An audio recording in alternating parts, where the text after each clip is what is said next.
কিছু মানুষকে সংসদে বেয়াদবি করার জন্য পাঠিয়েছে। অন্তর্বর্তীকালীন সরকারের প্রধান বলে দিয়েছিল অমুক অমুক অমুকের সংসদে আসা উচিত। আমরা দেখেছি তাদের ভিতরে 5-6 জন সংসদে চলে এসেছে। আরো কিছু লোককে দিতে চেয়েছিল, জনগণের টোপের মুখে পারে নাই। জনগণ যখন ভোট কেন্দ্র পাহারা দিয়েছে, ভোট দিয়েছে এবং ভোট গুনে বুঝে নিয়েছে, সেইখানে অনেক জায়গায় পারে নাই, কিন্তু কিছু কিছু জায়গায় পেরেছে। কিছু মানুষকে সংসদে বেয়াদবি করার জন্য পাঠিয়েছে। আমি 52 সাল থেকে 26 সাল যদি দেখি, একটা গ্রুপ বাংলাদেশে বসবাস করে, বাংলাদেশে ভোট দেয়, বাংলাদেশের ভোটার, বাংলাদেশের সুবিধা নাই, বাংলা ভাষায় কথা বলে, কিন্তু হৃদয়ে ধারণ করে অন্য ভাষা। আমি আজকে সকালবেলা ঘুম থেকে উঠে অত্যন্ত ব্যথিত হয়েছি একটা কারণে, যে একটা দলের আমির সে বলতেছে আমি বিরোধী দলীয় নেতা, তাই এখানে আসছি। তার মানে সে হৃদয়ে ধারণ করে না বাংলা ভাষা, হৃদয়ে ধারণ করে না বাংলাদেশকে।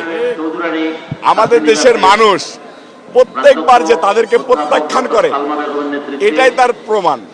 কারণ এই যে দেখেন যে এইবার কিন্তু একটা গরমে দাপাদাপি, ঘরের চালের স্থায়ী সমাধান আনোয়ার সিমেন্ট শীট।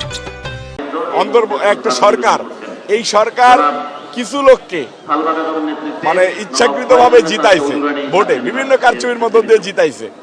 তো যাদেরকে জিতাইছে তারা যদি বাংলাদেশি হতো তাহলে আমাদের কোনো আপত্তি ছিল না, কিন্তু তারা তো বাংলাদেশকে ধারণ করে না ভাই। এটা আমার কাছে মনে খুবই কষ্ট লেগেছে। আমি বলবো বাংলাদেশের মানুষকে, আজকে তাদের ভাষা দেখুন, তাদের হৃদয়ের ভাষা পড়ুন এবং তাদেরকে হৃদয়ের ভিতর থেকে ঘৃণা করুন। না, নির্বাচন সুন্দরভাবে হয়েছে সেটা জনগণের কারণে। একটা সরকার চেয়েছিল, আপনারা দেখেছেন যে নির্বাচনের আগে একটা দল, একটা জোট বলে দিয়েছিল যে আমরা ক্ষমতায় আসতেছি, এবং অন্তর্বর্তীকালীন সরকারের প্রধান বলে দিয়েছিল অমুক অমুক অমুকের সংসদে আসা উচিত। আমরা দেখেছি তাদের ভিতরে 5-6 জন সংসদে চলে এসেছে।